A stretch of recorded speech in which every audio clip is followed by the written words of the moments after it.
السلام علیکم ورحمۃ اللہ وبرکاتہ۔ معزز سامعین، شریعت اسلامیہ نے کچھ خاص اوقات،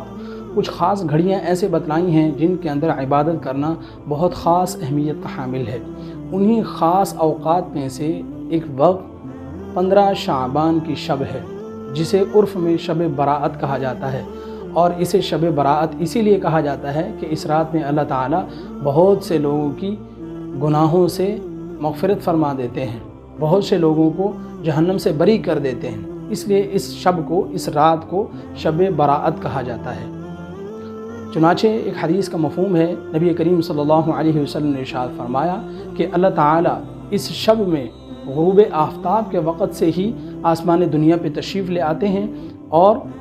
اللہ کی طرف سے اعلان ہوتا رہتا ہے، کون ہے مغفرت طلب کرنے والا کہ میں اس کی مغفرت کروں، کون ہے رزق طلب کرنے والا کہ میں اس کو رزق عطا کروں، کون ہے دکھوں کا مارا ہوا کہ میں اسے عافیت عطا کروں۔ چنانچہ یہ اعلان صبح و صادق تک چلتا رہتا ہے۔ اسی طرح ایک روایت میں آتا ہے، نبی کریم صلی اللہ علیہ وسلم نے ارشاد فرمایا کہ اس شب میں اللہ تعالیٰ قبیلہ بنو کلب کی بکریوں کے بالوں کے بقدر لوگوں کی مغفرت فرما دیتے ہیں، لوگوں کو جہنم سے آزاد کر دیتے ہیں۔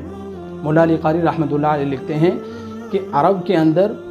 سب سے زیادہ جس قبیلے کے پاس بکریاں تھی وہ یہی قبیلہ بنو کلب تھا۔ چنانچہ ہم اندازہ کریں کہ ایسا قبیلہ جس کے پاس اس قدر بکریاں ہیں اور پھر اس کے بالوں کی تعداد کا عالم کیا ہوگا، تو اللہ تعالیٰ اتنے لوگوں کی مغفرت فرماتے ہیں اس شب میں۔ اسی طرح حضرت معاذ بن جبل رضی اللہ تعالیٰ عنہ سے روایت ہے، وہ نقل کرتے ہیں کہ رسول اللہ صلی اللہ علیہ وسلم نے ارشاد فرمایا، جو شخص 5 راتوں میں عبادت کرے گا، اللہ تعالیٰ کو منائے گا، اللہ کے سامنے گڑ گڑائے گا، ذکر و اذکار کرے گا، تو اس کے لیے جنت واجب ہو گئی۔ انہی 5 راتوں میں سے ایک رات 8 ذی الحجہ، 9 ذی الحجہ، 10 ذی الحجہ اور عید الفطر کی رات، اور اسی طرح شعبان کی 15ویں شب۔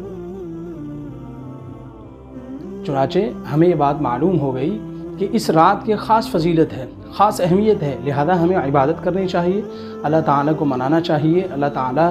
سے اپنے گناہوں کی مغفرت طلب کرنی چاہیے، اور جیسے حدیث میں آتا ہے ہمیں رزق بھی خوب مانگنا چاہیے، اور اپنے جتنے بھی دکھ درد ہیں، اپنے جو مسائل ہیں، جو اپنی پریشانیاں ہیں، جو تکالیف ہیں، ان کے ازالے کے لیے بھی اللہ تعالیٰ سے دعائیں کرنی چاہیے۔ جہاں پر خوشی کی بات یہ ہے کہ اس شب میں اللہ تعالیٰ بہت سے لوگوں کی مغفرت فرماتے ہیں، وہیں پر ایک افسوسناک پہلو یہ بھی ہے کہ 8 قسم کے لوگ ایسے ہیں جو اپنی ضد پر قائم رہتے ہیں، اپنے گناہوں پر قائم رہتے ہیں، توبہ نہیں کرتے، تو اللہ تعالیٰ ان کی مغفرت نہیں کرتے۔ تو وہ 8 قسم کے بد نصیب لوگ، ان میں سب سے پہلے شرک کرنے والا، پھر دل کے اندر کینہ و بغض رکھنے والا، اسی طرح رشتے ناتے، رشتہ داروں سے تعلق توڑنے والا، اسی طرح ناحق کسی کو قتل کرنے والا، والدین کا نافرمان، شراب پینے والا، زنا کرنے والا، اور اسی طرح شلوار ٹخنوں سے نیچے لٹکانے والا۔ دیکھیے اس کی کتنی سخت وعید ہے کہ جو ٹخنے چھپا دے، شلوار کو ٹخنوں سے نیچے کرے، لیکن ہم اپنے عرف میں دیکھیں کہ مردوں کو ذرا سا بھی احساس نہیں،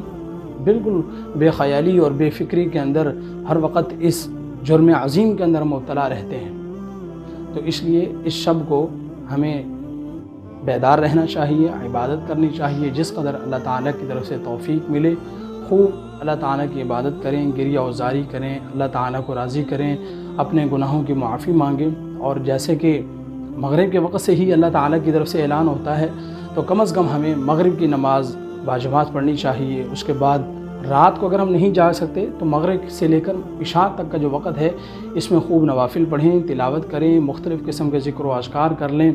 جن کی خاص طور پہ احادیث میں فضیلت آئی ہے۔ اسی طرح عشاء کی نماز باجماعت پڑھیں، اور پھر ساری رات گناہوں سے بچنے کا اہتمام کریں، اور پھر اگلے دن بھی فجر کی نماز باجماعت پڑھ لیں، تو جو فضائل احادیث میں وارد ہوئے ہیں انشاءاللہ وہ سب کے سب فضائل